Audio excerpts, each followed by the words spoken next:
trying to get the notes together. Like I said, he just faxed these to me over the telephone a little while ago, so I jotted it down, and I guess we get started then.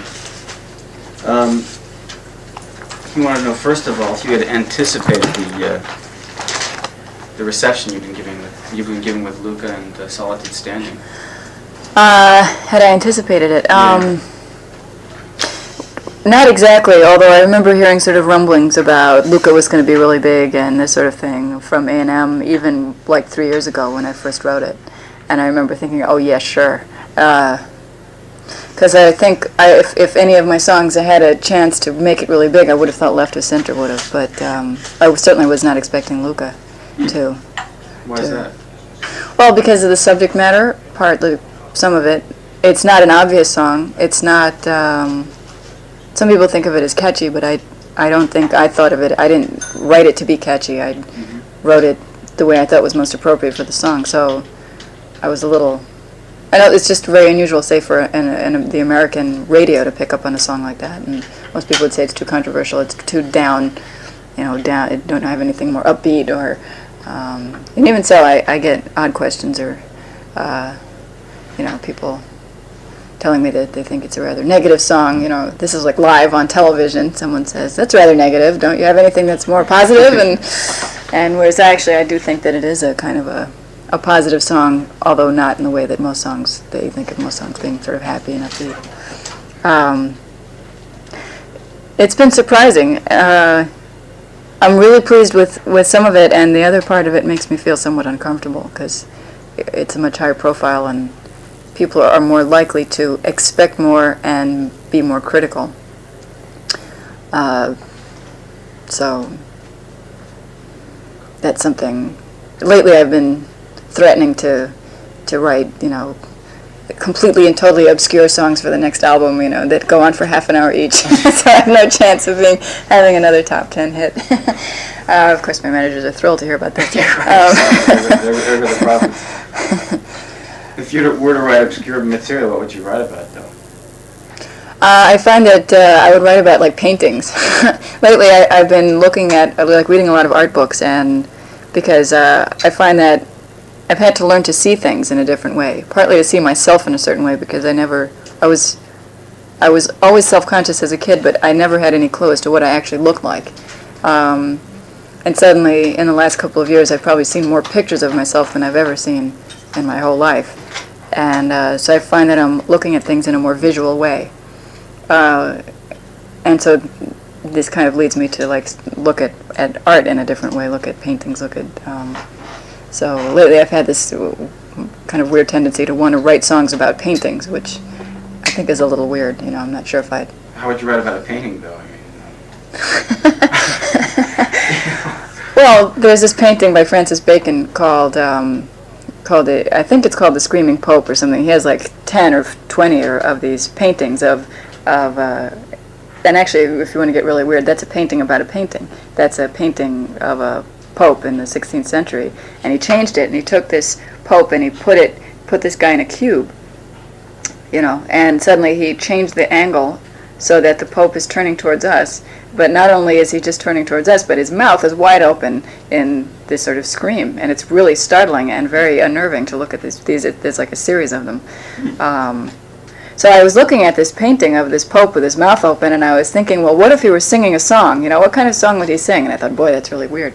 But it was the kind of thing that was intriguing to me, and I thought, well, maybe I could write a song about that. But that's so obscure. If I were a critic, I would say this is garbage. This is too, not garbage, but it's too remote. It's not accessible enough. So I'm thinking, well, maybe that's a direction to go into, right? Write a whole song, a whole record about the songs of the Screaming Pope. That's really taking it out there, but that's one way that you could write a song about a painting. People pretty much are paying attention to what you're singing about then. There's no doubt about that. Yeah. Well, see, Luca because Luca is not an obvious song. You don't listen to it and go, oh, that's a song about child abuse. And, yeah, not at all. And there have been songs about child abuse, like Pat Benatar had a song called Hell is for Children, which I thought was interesting, but at the same time, Luca is a very simple song. The language is simple. Once you get the gist of it, you don't forget it, and it does fit in. And I find that a lot of kids respond to it, partly because of the name Luca. It's an interesting name, and they like it, and they respond to it. So even though it seems slightly obscure, there's still something very basic and accessible about it. But I must say, I am still sort of overwhelmed by like the whole sort of world response to. I feel like I've sort of overdone myself a little. Like I meant to win the 50-yard, and somehow I find myself in this marathon, running for the rest of my life. It's a little. It's. I'm getting used to it. I'm starting to feel a little more comfortable with it. Partly because I'm learning to disregard things that people say or. What do you mean? What do you want to disregard? Opinions. Well, because some people will say, well, she's not any good, she's not nearly as good a writer as Joni Mitchell, or she doesn't sing nearly as well as Joni Mitchell, or she's not nearly as socially and politically conscious as Bob Dylan, and she's not nearly as tough as Lou Reed, and she's not nearly as blah blah blah as Laurie Anderson, so finally I just say, well, if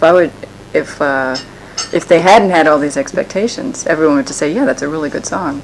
And that's all I was really aiming to do, was have people say, yeah, that's really good. Not to be the next big whoever.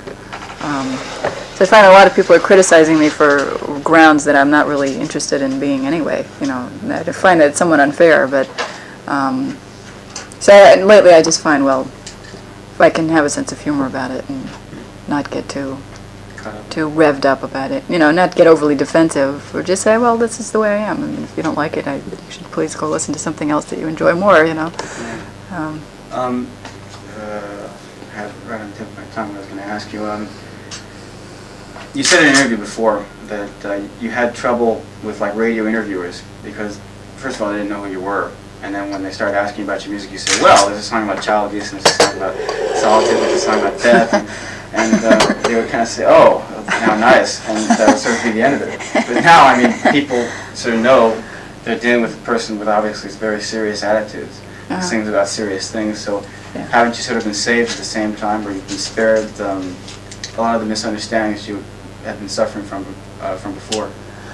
Now I find instead that people want to talk about child abuse specifically, or they'll say, that's a very interesting song, have you ever thought about being a psychologist, or would you like to be a social worker? And I think, well, of course I don't want to be a social worker, I'm a songwriter. I would feel very completely misplaced being a psychologist, that's, so, I didn't mean to sound complaining before, I just thought it was a little more sort of I thought it was funny. But now I find that, people link us. It used to be Suzanne Vega, folk singer, and now it's like Suzanne Vega, child abuse, and then it's kind of... the abused children. it's a little bit like that. So, I mean, every so often I feel the need to sort of say, well, I have written songs about other topics, and, I mean, I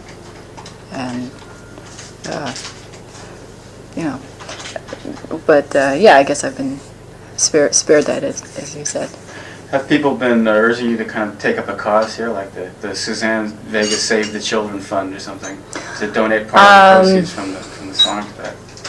Yeah, well, first of all, in America there are tons and tons and tons of organizations for abused children, and there's a lot of people also who have been abused. I mean, a lot of men, a lot of women, a lot of children. So I've gotten tons and tons of letters from those people, and some of them are really heart-wrenching because it's such a secret subject, and people don't talk about it very easily. I think I decided before I even released the song that I would not try and link it up in any way with like my visiting shelters, and I do feel that I am a songwriter and not a politician, and I'm not a... I write letters back to everyone that I get letters like that from, but I would feel very hesitant about going and having a whole sort of campaign and being photographed at the local shelter. I figure anything like that I would want to do, I would want to do it when I'm not promoting a single, when I'm not promoting a record. I would do it more on my own time, and we got a lot of and so some people wanted to use the name Luca as a sort of like the name of a self-help group or something like that. How did you respond? Well, I responded by saying that I didn't think I would feel very comfortable in that kind of situation. I do feel that the song kind of speaks for itself. I would feel weird about trying to use that name to be something larger than what it was intended for. And also, I mean, my own personal belief is that things change. I believe that the answers, if there are any answers, are more religious, are more sort of spiritually oriented than self-help or psychology or. That's just the way what I believe. So I don't think I could wholeheartedly endorse like a national self-help group called Luca. I don't think I would feel right about that. Because also I would be sort of branded forever as the child abuse girl, the woman the spokesperson for child abuse. I guess you want to add a little more breadth to your own image as an artist before you go on to make that next move. Yeah, I do feel that I do write about a lot of different subjects. I mean, I wrote a song called Cracking, and that didn't become a great big hit, but I suppose if it were, I might have gotten a lot of letters from mental health groups, and they're all sort of related. But I don't want to, basically I feel like as an artist I would like to keep my freedom to write about whatever I want to write about, not have it be slanted by the sort of child abuse topic. It is an unusual song. I mean, it's an unusual topic to write about, and I think that's why it's gotten so much attention. I was not expecting nearly the amount of attention that it was paid to it. It kind of took me aback. I still feel a little guilty because I wrote it about this kid that I'd seen whose name was Luca, who was not abused. As far as I know, he was just a normal kid that I saw playing in the street. So I went and took his name and his character, and now suddenly he's number 3, and I wonder if he sees it, if he hears the song, and if he's totally freaked out. If I've changed his life somehow forever by this chance meeting. I feel a little guilty. I feel like if I had known that it was going to be number 3, I would have at least asked him if I could use his name. It seems like it'd be a lot easier for artists to write about real problems and real things, but it really isn't that common. That's true. Yeah, I think that's true. What do you think stops people from doing that? Is it too demanding to really take a subject and write about it in a sincere, believable manner? Well, I think. Well, let me see. There's. When I think of artists in America, I think you have some who want to dance and want other people to dance, and they want to make money, and so that's one way of going about doing it. Now, I like to dance, and so I buy some of those records. Then you have other people who want to be very politically conscious, like John Cougar Mellencamp or Bruce Springsteen, and he certainly has started a whole slew of people who are writing about things, even if they don't know what they're writing about, And I would feel weird about mentioning any names, but I think there are some people who feel that they should be sincere and write about real issues, so they'll pick one out of a book almost and write about it because they feel it's timely and topical, which I also think is a mistake. I think it's a mistake to pick things randomly and write about them so people can say that you're conscientious. I think that's kind of, there's something weird about that. I think it should really come from stuff you've experienced or seen or involved. You have to be involved with it. You can't just pick it and say, oh, the plight of the American Indian, let's write a song about that. I don't think it works that way. But, I don't know, I think some people just some people I'm sure are not aware of it. Like, I'm intrigued by some of Madonna's interviews because she had a really tough upbringing. And her attitude was, well, life is difficult enough. Why not be escapist about it? Why not just party all night long and have this whole fantastic thing? Now, I had a very difficult life, too. But my attitude has always been, I can't possibly go out and party all night long because there's so much stuff I have to take, there's so much realistic things I have to take care of. It's just two completely different attitudes to the same kind of lifestyle, like same kind of upbringing.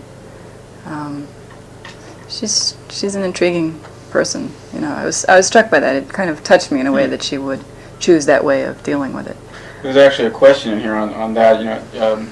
as a woman, how do you feel about the Madonna approach, the sort of full force sex appeal, ladder to the top type thing? Well, I have trouble myself with. I mean, could never see myself employing that strategy. I get hysterical if, like, if my button is unbuttoned, an extra button, I get all, bent out of shape. Inhibited. Yeah. I prefer my sexuality to be a little bit more private, and to me that's more it's more sensual, actually. I mean, the funny thing about Madonna is that I don't actually find that she's that sexy. I think she's striking. I think she's interesting. I always read her interviews because I think she's really funny. I mean, I think she's very candid, which I appreciate. And she's actually a very smart woman. But I don't go for this do yourself all up and shake it, baby kind of thing. And the thing is, I don't like guys who do that either. I don't think it's all right for a guy to do it and not for a woman. I just don't like people who do that kind of thing. I don't respond to it. I think it's not interesting. It's not. It doesn't get me going. Okay, makes sense to me. Yeah. Getting back to the questions that were provided for me here, what have been the biggest changes over the last few months with your success? Biggest change in your life? Has it changed things that much? In some ways it has changed things, and in other ways it hasn't. I mean, I still feel very much like the same person I was before. I still feel like the same person I was when I was 7 years old, Yeah. It's changed my life in that I feel a little more frustrated in some ways because I don't have the time that I would like. I remember thinking in my mind of the kind of lifestyle I would really like to have, which was touring a little bit and writing a lot and having a lot of privacy and time to talk with people that I enjoyed talking to. Making enough money to live on, but not enough so I feel this horrible responsibility to invest or like buy real estate or do something like this. And so suddenly I went from being a receptionist with no time at all to myself to being a sort of pop star with no time to myself. And it seems ironic and strange a little bit. So I feel a little frustrated because I talk more about writing than I actually write. I talk more about experimentation than I can actually experiment. I find that I'm extremely restricted. If I have to sort of maintain myself for a year and a half. I can't get too high or too low. I have to sort of maintain myself in this narrow ribbon and sometimes it feels really frustrating. I mean, I could see why someone would want to trash a room or something like that because you get frustrated. I mean, I don't think I'm going to trash a room, but, I might like to someday. I find that I have to maintain myself, and therefore I don't experiment as much as I would like to. And so I feel myself sort of being edged towards this insincerity, which I catch myself. There's only so many times you can say, it's really nice to meet you, and really mean it, and of course, if you don't say it, then people think, oh well, she's she's being really rude. So that's hard to deal with. That was another thing you mentioned here, that you at the end of the interview you gave this each of us signed photos, and you were saying that boy, she couldn't possibly have time to do something like that anymore. Give consideration to absolutely every person she meets. So I guess it is sort of a problem in that sense. You kind of have to sort of gloss over certain people and just let a lot of things go that you would have taken more time to do before. Yeah, that's true. That's true. Although I must say that this time I don't have the pictures because I left them at home. It's not because I made a mistake of leaving them. But and the thing is, I still feel this huge urge to want to respond to everybody individually because I remember when I was a kid feeling that no one really cared about what I thought, and that if I ever got to be big and famous, that I would care about what everybody thought individually. So I find myself overwhelmed with letters from people, and some of them I wonder if they're putting me on, but I still feel the urge to respond to them because what if they're not? What if this is a true thing that's happening in their life? So at the end of a tour, instead of taking a vacation, I find that I hole up, when I was in England, I spent 3 days answering just the letters that I'd accumulated while I was on the road. Not even the stuff that's sent to the record company or to my manager, just the stuff that I get on the road. So, and I don't feel right until it's done. There are a few that I'll sort of disregard, or people who just write to say thank you, but the other ones who want a response, I feel the sort of obligation to respond. Just out of curiosity, what sort of things do you get? I mean, what kind of responses do they want? Well, some of them just want you to say hi, that you got their letter, and it's like an acknowledgement. And other people write. Well, this one person had been involved in a sort of an accident on the way to the gig, and she, it was a very long, involved letter, and it's about her boyfriend who had been an abused child and this sort of thing. And at first I read it, and it was an extremely provocative letter. I mean, it made me wonder whether it was real. It was a very intense letter, and it was written on this sort of very childlike stationery, like with elephants carrying balloons, this sort of thing. And I was reading it going, my goodness. And those are the letters you want to take time out to answer. You can't just like dash off and say thanks for writing. Or there was a girl in America who said she wasn't child abused, but her mom was an alcoholic, and she wanted to be a writer, and she had this like notebook full of stuff, and she wanted to give it to me. And she was very intense about it. She had come to all the gigs, and and people who have that kind of persistence, I admire them, because as a kid, I had intensity, but I would never have gone up to Lou Reed and like bothered him or like would have talked to him. So kids who do that, who actually get through, I'm impressed by them. I try and encourage them, because I think people need to be encouraged in America. But at the same time, at some point, I'm really looking forward to having a long time off, a long period of time where I'm not on.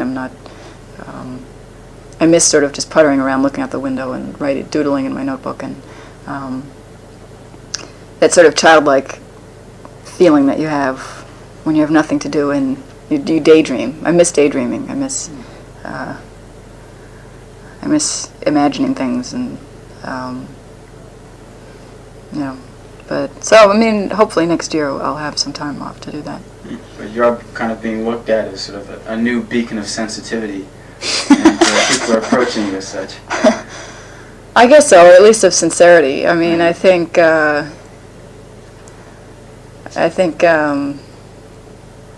don't know. I wonder what other people have gone through. I wonder what kind of mail Ricky Lee Jones got. I wonder what kind of mail Joni Mitchell must be swamped. She must still be swamped with stuff. Dylan must still be swamped with stuff. Bruce Springsteen probably can't even think about answering his mail, because he probably gets so much of that. But I'm intrigued, because again, when I was listening to music, I never would write to anybody. I mean, I listened to Leonard Cohen until I wore out his records, but I would never write to him. The feeling of detachment in your lyrics, well, detachment from worldly affairs and desire and whatnot, because that's the way he expresses your perspective. It gives off sort of a religious aura, and he was wondering if you had been profoundly influenced by any certain philosophy or religion.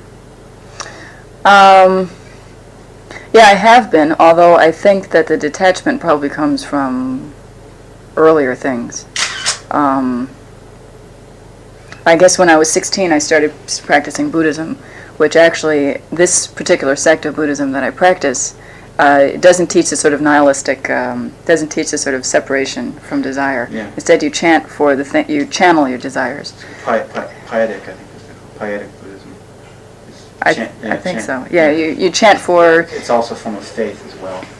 Yeah, I mean, this is like in America. It's a whole organized religion, and you go to the meetings, and people give experiences about things they've chanted for and have gotten, which at first I thought was very strange. You see people saying, well, I chanted for this car, and I chanted for this job, and you're like, really?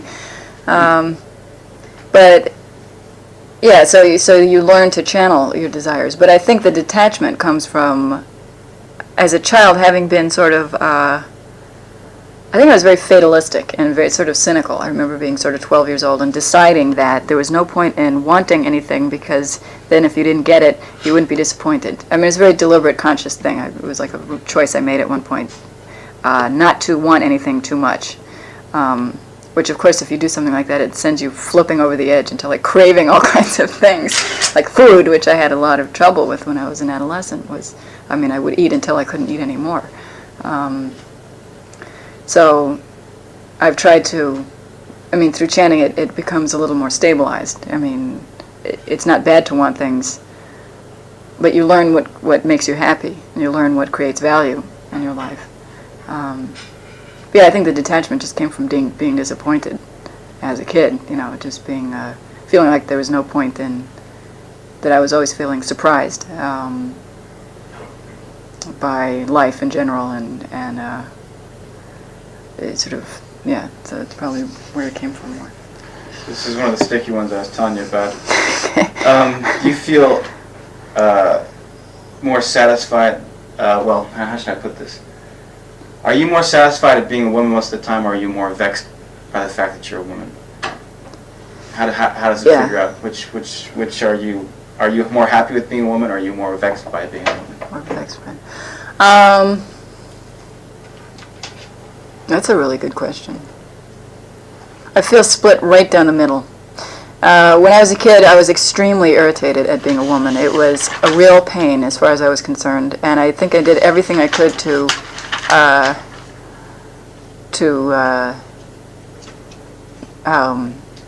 negate it. It was like, I was always cutting my hair off and wearing these big jackets that were too big for me, and these boots, and because I'm also not only a woman, but I'm a small woman. I'm a small, delicate-looking woman. So therefore, everyone. I mean, there's certain good things about that too, but growing up in Spanish Harlem, it's not necessarily a good thing to be a small white woman. To be sort of. So I found it was I think I felt some jealousy towards my brothers who were big, and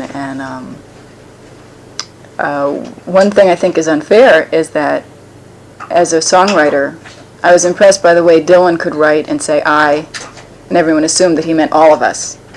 Whereas when Joni Mitchell says I, everyone goes, oh, she's writing about herself. And I found that some people have responded to me in that way, and I don't like it. I think it's shallow-minded. I think that if they examined it a little bit more, if Tom's Diner had been written by my friend Brian, people would think of it differently.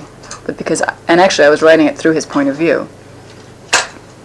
That's probably why I like to skip around in the songs too, is switch genders even if people are not aware of it. But there's parts of being a woman that I really like too. I think I respond to children. I love children. I mean, I'd like to have children. And obviously that would be difficult if I were not a woman, But so I'm split down the middle. I'm happier being a woman than I used to be. It used to drive me up the wall. Okay. There's a very strange section on love and romance here. As long as you're not going to ask me, like, one person asked me, do I prefer being mother or child with my boyfriend? Oh, no. It's like, oh, wow. Nothing that kinky, fortunately. Okay. Have you ever ended a relationship by being told by your lover that it would be possible for you to get by anyway? It's like your lover says, well, you don't need me anyway. Even if I were to leave you and we were to end this relationship, you would not get hysterical, you would not be crushed. You'd be able to get by anyway. Has that ever happened to you? No. Not as far as I know. Not as far as I can remember. The next one, in parentheses, if no, if a relationship were coming to an end, but you still had certain feelings for that person, would you beg that person not to go? No, I wouldn't. No, I'm much more resigned about that stuff. I'm much more, I might write a letter, like a couple months later, saying, by the way, What happened?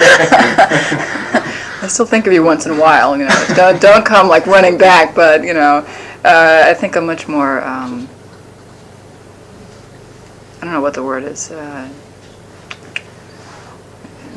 not resigned, not fatalistic, but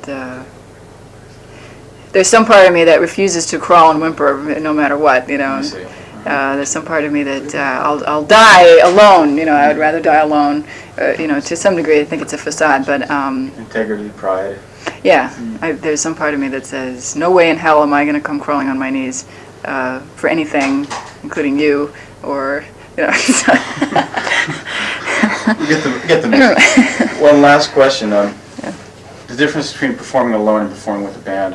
What is the major emotional and mental difference? Like, I'm sure there's less pressure, there's less tension when you do it with a band. Or is that not the case? Well, actually, when I play with the band, it really depends on what I feel the audience is expecting. If they come expecting to see a big show, I feel much happier with the band because it's much more varied, and it's you can be really powerful, and then you can also be really sensitive. But I find I can't experiment as much. I can't change according to my mood. So I feel freer, and I feel more like myself when I'm playing by myself. But at the same time, I'm aware that the audience, if they're not used to hearing acoustic music, it all starts to sound alike, and they get fidgety and they get restless, and I get annoyed. So that's the main difference, is that it's bigger and more powerful with the band. It's a little more restricting also, because I can't just hop off and decide to play this song that I have been working on, or because the band understandably doesn't.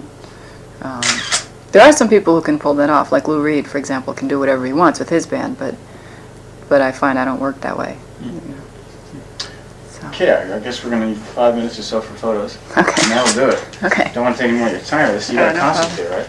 Yeah, tonight. It's really unusual for an artist to do an interview idea at a concert. Oh boy, not for me. Yeah. Yeah, they're filming it tonight too. That should be exciting.